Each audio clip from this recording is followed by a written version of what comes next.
साथियों, आचार्य श्री विद्यानंद मुनिराज की जन्म शताब्दी का ये वर्ष हमें निरंतर प्रेरणा देने वाला है। हमें आचार्य श्री के आध्यात्मिक वचनों को अपने जीवन में आत्मसात तो करना ही है।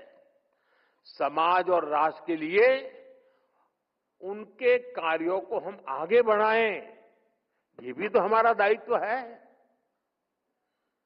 आप सब जानते हैं, आचार्य श्री विद्यानंद मुनिराज ने अपने साहित्य के जरिए, अपने भजनों के माध्यम से प्राचीन प्राकृत भाषा का कितना पुनरुद्धार किया।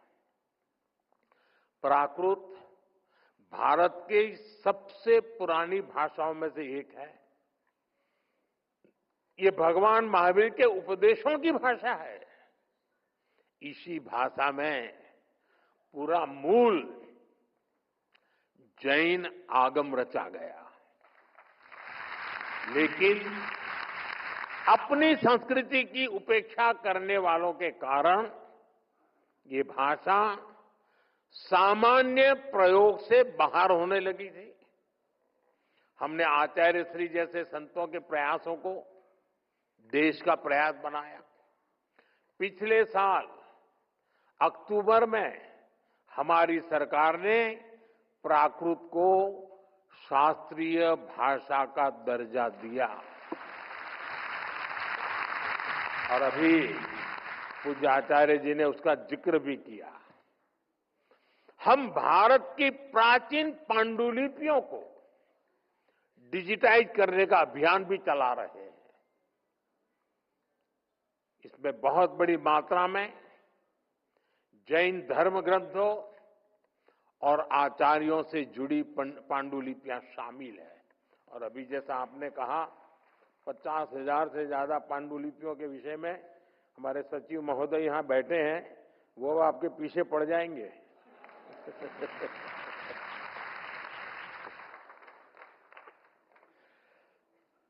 हम इस दिशा में आगे बढ़ना चाहते हैं। अब हम हायर एजुकेशन में भी मातृभाषा को बढ़ावा देते हैं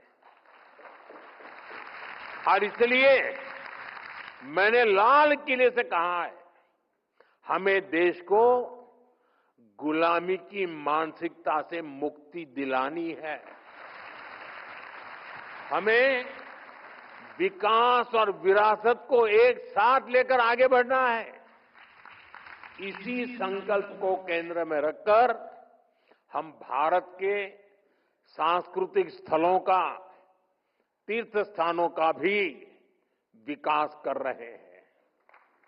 2024 में हमारी सरकार ने भगवान महावीर के 2550वें निर्वाण महोत्सव का व्यापक स्तर पर आयोजन किया था। इस आयोजन में आचार्य श्री विद्यानंद मुनि जी की प्रेरणा शामिल थी। इसमें आचार्य श्री प्रज्ञ सागर जी जैसे संतों का आशीर्वाद शामिल था। आने वाले समय में हमें अपनी सांस्कृतिक धरोहर और उसे और समृद्ध बनाने के लिए ऐसे ही बड़े कार्यक्रमों को निरंतर करते रहना है। इसी कार्यक्रम की तरह ही हमारे ये सारे प्रयास जन भागीदारी की भावना से होंगे। सबका साथ, सबका विकास, सबका प्रयास, इस मंत्र से होंगे।